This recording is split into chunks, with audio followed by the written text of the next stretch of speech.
ഇപ്പോൾ നമ്മളോടൊപ്പം കവിയും ഗാനരചയിതാവുമായ ശ്രീ ശ്രീകുമാരൻ തമ്പി സാർ നമ്മളോടൊപ്പം ചേരുന്നുണ്ട്. തമ്പി സാർ, MT വാസുദേവൻ നായർ എല്ലാ കാലത്തും പറഞ്ഞിരുന്നത് എഴുത്തുകാരൻ്റെ പ്രധാനപ്പെട്ട ദൗത്യം എന്നത് കാലത്തെ അടയാളപ്പെടുത്തുക എന്നതാണ്.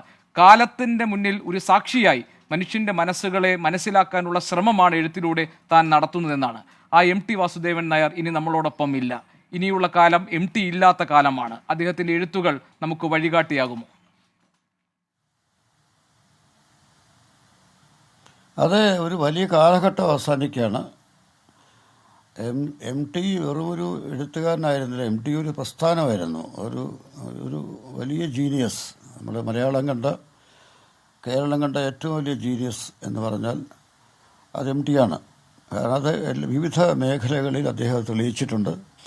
എനിക്കൊക്കെ എൻ്റെ എഴുതി തുടങ്ങുന്ന കാലം മുതൽ ഞാൻ ബഹുമാനിച്ചിരുന്ന ആരാധിച്ചിരുന്ന എഴുത്തുകാരനാണ് എം ടി. അദ്ദേഹത്തിൻ്റെ ആദ്യ കഥാസമാഹാരം രക്തം പുരണ്ട മൺതരികൾ മുതൽ ഏറ്റവും കൂടുതൽ എഴുതിയ നോവലുകൾ വരെ എല്ലാം വായിച്ചിട്ടുള്ള ഒരു ഒരു ആസ്വാദകനാണ് ഞാൻ. അപ്പോൾ അദ്ദേഹത്തിൻ്റെ ഒരു കാലഘട്ടത്തിൽ ജീവിക്കാൻ കഴിഞ്ഞു എന്നുള്ളൊരു മഹാഭാഗ്യം കരുതുന്ന ആളാണ്. കാരണം അദ്ദേഹത്തെ അനുകരിക്കാൻ ആഗ്രഹിക്കാത്ത ഒരു എഴുത്തുകാരന് മലയാളത്തിൽ അതിന് ശേഷം ഉണ്ടായിട്ടില്ല. അദ്ദേഹത്തെ പോലെയാകാൻ, എനിക്ക് എം ടിയെ പോലെ ആകണമെന്ന് ആഗ്രഹിക്കാത്ത ഒരു നോവലിസ്റ്റോ ഒരു കഥാകൃത്തോ ഒരു ചലച്ചിത്രകാരനോ ഉണ്ടാവുകയില്ല എന്നെൻ്റെ അഭിപ്രായം. പക്ഷേ എല്ലാവർക്കും എം ടി ആകാൻ സാധ്യമല്ല എന്നുള്ളത് കാലം തെളിയിച്ചതാണ്. അപ്പോൾ അദ്ദേഹത്തിന് ഇപ്പോൾ നാലുകെട്ട് നോവൽ കഴിഞ്ഞാൽ ഇപ്പോൾ എല്ലാവരും പറയും നാലുകെട്ടിൽ ഒതുങ്ങിയിരിക്കുന്ന ഒരു കഥ ആയിരുന്നില്ല. നാലുകെട്ട് കഴിഞ്ഞാൽ അദ്ദേഹത്തിൻ്റെ വളരെ വലിയൊരു വർക്കായിരുന്നു അസുരവിത്ത് കഴിഞ്ഞ് അദ്ദേഹം കാലം എന്ന വർക്ക്, ആ കാലം എന്നുള്ള നോവലിൽ ഒരു നാലുകെട്ടുമില്ല. അത് വളരെ വ്യത്യസ്തമായൊരു കഥാന്തരീക്ഷമായിരുന്നു. പിന്നെ മഞ്ഞ് വളരെ ഡിഫറൻ്റ് അന്തരീക്ഷമാണ്. അങ്ങനെ എത്രയെത്ര വർക്ക് വ്യത്യസ്തമായിട്ട് പുതിയ ഭാവുകത്വത്തിലേക്ക് നമ്മളെ കൊണ്ടുപോയ ആളാണ് എം ടി. അത് അദ്ദേഹത്തിന് തുല്യമായിട്ട് വേറൊരാളില്ല, ഉറപ്പായിട്ട്. വെറുതെ അത് അതിശയോക്തിയില്ല പറയുന്നതിൽ വേറൊരാളില്ല, അദ്ദേഹം മാത്രമേ ഉള്ളൂ. അങ്ങനെ ഒരു സാഹിത്യകാരന് എത്ര സാഹിത്യം മലയാളത്തിലുണ്ടാകും? അപ്പോൾ എം ടിക്ക് തുല്യം എം ടി മാത്രമാണ്. പിന്നെ സാഹിത്യത്തിലും സിനിമയിലും ഒരേപോലെ പ്രവർത്തിക്കുകയും പ്രശസ്തി നേടുകയും ചെയ്ത എത്ര പേരുണ്ടാകും ഇതുപോലെ? അപ്പോൾ അദ്ദേഹത്തിൻ്റെ സംവിധാനം ചെയ്ത ആദ്യ ചിത്രമായ നിർമ്മാല്യം തന്നെ അതുവരെ ഇല്ലാത്തൊരു പടമായിരുന്നു. അതുവരെ നമ്മൾ കണ്ടിട്ടില്ലാത്തൊരു പടമായിരുന്നു.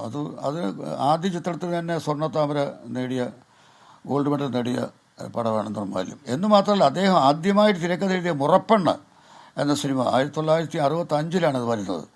മുറപ്പെണ്ണ് അതുവരെയുള്ള തിരക്കഥാ രചനയിൽ നിന്ന് വ്യത്യസ്തമായിരുന്നു. അതൊരു പുതിയ തിരക്കഥയായിരുന്നു. നമ്മൾ കാണുമ്പോൾ മുറപ്പെണ്ണ് സിനിമ കാണുമ്പോൾ അതുവരെ കണ്ട ഒരു സിനിമ അല്ല. അതിൻ്റെ അതിൻ്റെ സിനോറിയോ ആണെങ്കിലും സംഭാഷണമാണെങ്കിലും എല്ലാം തന്നെ.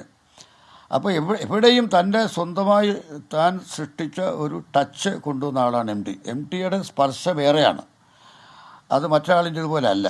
അപ്പോൾ അദ്ദേഹം ആദ്യം തിരക്കഥ എഴുതിയപ്പോഴും അത് നമ്മൾ അറിഞ്ഞു, ആദ്യം നോവൽ എഴുതിയപ്പോൾ നമ്മൾ അറിഞ്ഞു, ആദ്യം ചെറുകഥ എഴുതിയപ്പോൾ അറിഞ്ഞു, പിന്നെ അദ്ദേഹം സിനിമ സംവിധാനം ചെയ്തപ്പോഴും അറിഞ്ഞു. എനിക്ക് എല്ലാ കാലത്തും ഞാൻ വാസുവേട്ടനെന്നാണ് വിളിച്ചത്. എന്നെ വലിയ ഇഷ്ടമായിരുന്നു, ഒരു സഹോദരനെ പോലെയായിരുന്നു.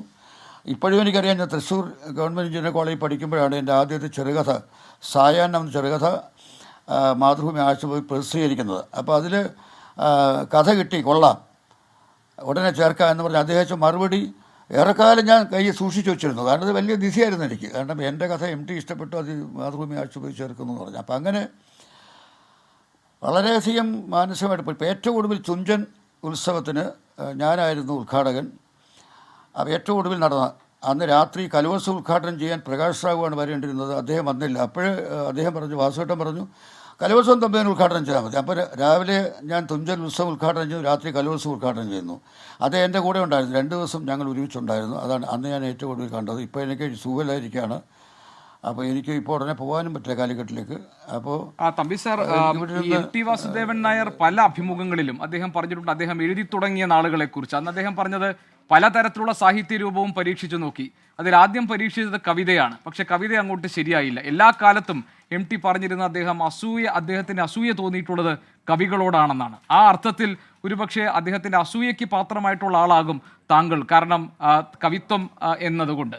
പക്ഷേ MT എഴുതിയ നോവലുകളിൽ, അദ്ദേഹത്തിൻ്റെ അനന്തമായി അദ്ദേഹം എഴുതി തീർത്ത ചെറുകഥകളിൽ അല്ലെങ്കിൽ അദ്ദേഹത്തിൻ്റെ സിനിമകളിൽ ഒക്കെ തന്നെ ഒരു ഭാവുകത്വം അദ്ദേഹത്തിന് നിലനിർത്താൻ കഴിഞ്ഞിട്ടുണ്ട്. അതായത് ഒരു കവിത അദ്ദേഹത്തിൻ്റെ എല്ലാ കലാസൃഷ്ടികളിലും ഉണ്ടായിരുന്നു. അങ്ങനെ പറഞ്ഞാൽ അത് ശരിയാകില്ലേ? ഉണ്ട്, തീർച്ചയായിട്ടും മനസ്സുകൊണ്ട് അദ്ദേഹം ഒരു കവിയായിരുന്നു, യാതൊരു സംശയമില്ല. ഒരു ഇപ്പം നമുക്ക് ഉദാഹരണമായിട്ട് പറഞ്ഞാൽ മഞ്ഞ് എന്ന് പറയുന്ന നോവലല്ല, അതൊരു നല്ല കവിതയാണ്. മഞ്ഞ് നമ്മൾ വായിച്ചു കഴിഞ്ഞാൽ അത് മനോഹരമായൊരു കവിതയാണത്, ഗദ്യത്തിൽ എഴുതിയ കവിത എന്ന് പറയാം. പക്ഷേ MT കവിത പദ്യത്തിൽ തന്നെ വേണം നിർബന്ധം ഉണ്ടായിരുന്ന ആളാണ്. കവിത ആലപിക്കപ്പെടേണ്ടതാണ്, കവിത നീട്ടി ചൊല്ലേണ്ടതാണെന്ന് പരസ്യമായിട്ട് അദ്ദേഹം പറഞ്ഞിട്ടുണ്ട്. ഇന്നത്തെ വൃത്തമില്ലാത്ത കവിതകൾ അദ്ദേഹം ഒരിക്കലും അംഗീകരിച്ചിട്ടില്ല. അപ്പോൾ അദ്ദേഹം ഉള്ളുകൊണ്ട് തീർച്ചയായിട്ടും ഒരു വലിയ കവിയായിരുന്നു. അത് പിന്നെ എൻ്റെ ഒരു ഭാഗ്യം എന്ന് പറഞ്ഞാൽ അദ്ദേഹം തിരക്കഥ എഴുതിയ കുട്ടിയടത്തി, മാപ്പുസാക്ഷിങ്ങനെ ചില പടങ്ങൾക്ക് പാട്ട് എഴുതാൻ ഭാഗ്യം എനിക്കുണ്ടായിട്ടുണ്ട്. ഒരുമിച്ച് സഹകരിക്കാൻ അങ്ങനെ ഭാഗ്യം ഉണ്ടായിട്ടുണ്ട്. കവിതയെക്കുറിച്ച് സംസാരിക്കാൻ ഭാഗ്യം ഉണ്ടായിട്ടുണ്ട്. ദീർഘകാലം ഞങ്ങൾ ഒരു മനസ്സുകൊണ്ട് അടുത്ത് കഴിഞ്ഞ സഹോദരങ്ങളെ പോലെ അടുത്ത് കഴിഞ്ഞ വ്യക്തികളാണ്. അത് ആ കുടുംബമായിട്ട് എനിക്ക് വലിയ അടുപ്പമാണ്. അതുകൊണ്ട് എനിക്ക് വലിയ നഷ്ടമാണ്, വളരെ വലിയ നഷ്ടമാണ്. പക്ഷേ നമുക്ക് എല്ലാവർക്കും നഷ്ടമാണ്. പക്ഷെ മരണം അനിവാര്യമാണ്, ജനിച്ചാൽ മരിച്ചേ പറ്റൂ. പക്ഷേ ചിലർ മരിക്കരുതെന്ന് നമ്മൾ ആഗ്രഹിക്കും. ഞാൻ മരിക്കരുതെന്ന് ആഗ്രഹിച്ച ഒരാളാണ് MT ഒരിക്കലും മരിക്കരുതെന്ന് ആഗ്രഹിച്ചതാണ്. മരിക്കുമെന്ന് ഉറപ്പുണ്ടെങ്കിലും മരിക്കരുതെന്ന് ആഗ്രഹിച്ചതാണ്. ഇത്ര ഇനിയും ജീവിച്ചിരിക്കുകയാണ്. ഇപ്പോൾ ആദ്യം ഹോസ്പിറ്റലിൽ പ്രവേശിപ്പിച്ച ശേഷം കുറച്ച് ബെറ്ററായി എന്ന് പറഞ്ഞപ്പോൾ ഞാൻ വിചാരിച്ചു ഇപ്പോൾ മരിക്കില്ല, അദ്ദേഹം ഒരു 100 വയസ്സ് വരെ ജീവിച്ചിരിക്കും. ഇപ്പോൾ K. രാഘവമാഷ് 100 വയസ്സ് വരെ ജീവിച്ചിരുന്നല്ലേ. അപ്പോൾ അങ്ങനെ ആഗ്രഹിച്ചു, നമ്മളെല്ലാവരും അങ്ങനെ ആഗ്രഹിച്ചതാണ്. കാരണം ഇപ്പോൾ അദ്ദേഹത്തിൻ്റെ മരണത്തിൽ ദുഃഖിക്കാത്ത ഒരു മലയാളിയും ഉണ്ടാവില്ല. അത്ര മഹാനായ ഒരു പ്രതിഭാശാലിയായിരുന്നു. സാധാരണ നിലയിൽ തമ്പി സാർ, നമ്മൾ എഴുത്തുകാരുടെ മാസ്റ്റർ പീസുകളെ കുറിച്ച് പറയും. ഒരു കാലം കഴിഞ്ഞു കഴിഞ്ഞാൽ, ഒരു കാലഘട്ടം കഴിഞ്ഞു കഴിഞ്ഞാൽ പിന്നെ അതിൻ്റെയൊക്കെ തനിയാവർത്തനങ്ങൾ കണ്ടു തുടങ്ങും. കാരണം അവരുടെ സർഗവാസന വറ്റിപ്പോവുകയോ അല്ലെങ്കിൽ പിന്നീട് അവർക്കൊന്നും എഴുതാൻ കഴിയാതിരിക്കുകയോ അവരെ തന്നെ പകർത്തുകയോ ഒക്കെ ചെയ്യുന്നതാണ് നമ്മൾ കണ്ടുള്ളത്. പക്ഷേ MT സംബന്ധിച്ച് അദ്ദേഹം എന്നും അദ്ദേഹത്തെ പുതുക്കാൻ, അദ്ദേഹത്തെ സ്വയം നവീകരിക്കാൻ വേണ്ടിയുള്ള ശ്രമങ്ങൾ അദ്ദേഹം നടത്തിയിരുന്നു. അതിൻ്റെ ഭാഗമായിരിക്കും ഒരുപക്ഷെ MT വാസുദേവൻ നായരോട് ഒരു മാധ്യമപ്രവർത്തകൻ അദ്ദേഹത്തിൻ്റെ ഏറ്റവും മികച്ച കഥ ഏതാണ് എന്ന് ചോദിച്ചപ്പോൾ MT പറഞ്ഞത് അത് ഞാൻ എഴുതാനിരിക്കുന്നതേ ഉള്ളൂ എന്നാണ്. അദ്ദേഹം ഈ 91-ാം വയസ്സിലും ഒരുപക്ഷെ MT വാസുദേവൻ നായർ ഈ ചോദ്യത്തിന് നൽകാൻ പോകുന്ന മറുപടി ഏറ്റവും നല്ല കഥ ഞാൻ എഴുതാനിരിക്കുന്നു എന്ന് തന്നെയായിരിക്കും. അതായത് എല്ലാ പരിണാമങ്ങളെയും, കഥയിലായാലും ലേഖനങ്ങളിലായാലും യാത്രാ വിവരണമായാലും അദ്ദേഹം ഏത് സാഹിത്യ സൃഷ്ടി നടത്തുമ്പോഴും അതിൻ്റെ ഏറ്റവും പുതിയ പരിണാമഘട്ടങ്ങളിലേക്ക് കടക്കാൻ, ഏറ്റവും പുതുമകളെ കൊണ്ടുവരാൻ അദ്ദേഹം ശ്രമിച്ചിട്ടുണ്ട്. ആ നിലയ്ക്ക് എന്നും സ്വയം നവീകരിച്ച ഒരു എഴുത്തുകാരൻ, കലാകാരൻ എന്ന് നമുക്ക് വിലയിരുത്താം MT അല്ലേ? തീർച്ചയായിട്ടും എന്നും നവീകരിച്ചുകൊണ്ടിരുന്ന ആളാണ്. കാരണം അദ്ദേഹം വളരെയധികം മികച്ച നോവൽ എഴുതി ഏറ്റവും മികച്ച നോവലിസ്റ്റ് എന്ന് പേരെടുത്ത് കഴിഞ്ഞപ്പോൾ നമ്മളെ അത്ഭുതപ്പെടുത്തിക്കൊണ്ടാണ് രണ്ടാമൂഴം എഴുതിയത്. രണ്ടാമൂഴം ഒരു വലിയ ചേഞ്ചാണ്, ആരും പ്രതീക്ഷിക്കുന്നില്ല. അദ്ദേഹം മഹാഭാരതത്തിലേക്ക് കടന്ന ഒരു വലിയ സൃഷ്ടി നമുക്ക് നൽകുന്നു. അപ്പോൾ രണ്ടാമൂഴം വന്നപ്പോൾ എല്ലാവരും അത്ഭുതപ്പെട്ടു. കാരണം അദ്ദേഹം വിവിധ മേഖലകളിൽ ഇവിടെ വ്യാപരിക്കുന്ന ഒരു മനസ്സ്, എപ്പോഴും വളരെ എപ്പോഴും ചിന്തിക്കുന്ന, എപ്പോഴും പുതുമ ആഗ്രഹിക്കുന്ന ഒരു മനസ്സ്, ഒരു ചിന്താ പദ്ധതി, അതാണ് അദ്ദേഹത്തെ ഒരു അപൂർവം ഒരാളാക്കി മാറ്റിയത്, ഒരു ജീനിയസ് ആക്കി മാറ്റി. പിന്നെ വേറൊന്ന് ആലോചിക്കണം, അദ്ദേഹം കുട്ടികളുടെ നോവൽ എഴുതിയിട്ടുണ്ട്. മാണിക്കക്കല്ലെന്ന് പറഞ്ഞിട്ട് കുട്ടികൾക്ക് വേണ്ടി നോവൽ എഴുതിയിട്ടുണ്ട്. അപ്പോൾ K. സരള എന്ന തൂലികനാമത്തിൽ മാതൃഭൂമി ആഴ്ചപ്പതിപ്പിൻ്റെ ബാലപംക്തിയിൽ പ്രസിദ്ധീകരിച്ചതാണ് ആ നോവൽ, K. സരള എന്ന പേരിൽ. അപ്പോൾ നമ്മളെല്ലാവരും K. സരള എന്നാണ് വിചാരിച്ചത്. പക്ഷേ പുസ്തകമായപ്പോഴാണ് MT വാസുദേവൻ K. സരള എന്ന് മനസ്സിലാക്കിയത്. ആ മാണിക്കക്കല്ല് ഇംഗ്ലീഷ് നിർമ്മിക്കാനായിട്ട് ശ്രമങ്ങൾ നടന്നിരുന്നു. ഗുഡ് നൈറ്റ് മോഹൻ പ്രൊഡ്യൂസറായിട്ട് നടന്നിരുന്നു. പക്ഷേ അത് എന്തുകൊണ്ട് നടന്നില്ല. അപ്പോൾ അത്രമാത്രം ഒരു അന്തർദേശീയ തലത്തിലേക്ക് വളരേണ്ട ഒരു കലാകാരൻ. ഞാനൊരു കാര്യം പറയാം, MT ഇന്ത്യയിലല്ല ജനിച്ചിരുന്നെങ്കിൽ, MT പാശ്ചാത്യ ലോകത്താണ് ജനിച്ചിരുന്നെങ്കിൽ തീർച്ചയായിട്ടും നോബൽ സമ്മാനം വാങ്ങിക്കുമായിരുന്നു, സംശയം വേണ്ട. അദ്ദേഹത്തിന് നോബൽ സമ്മാനം കിട്ടാതെ പോയതുകൊണ്ട് അദ്ദേഹം മലയാളത്തിൽ എഴുതിയതുകൊണ്ടാണ്.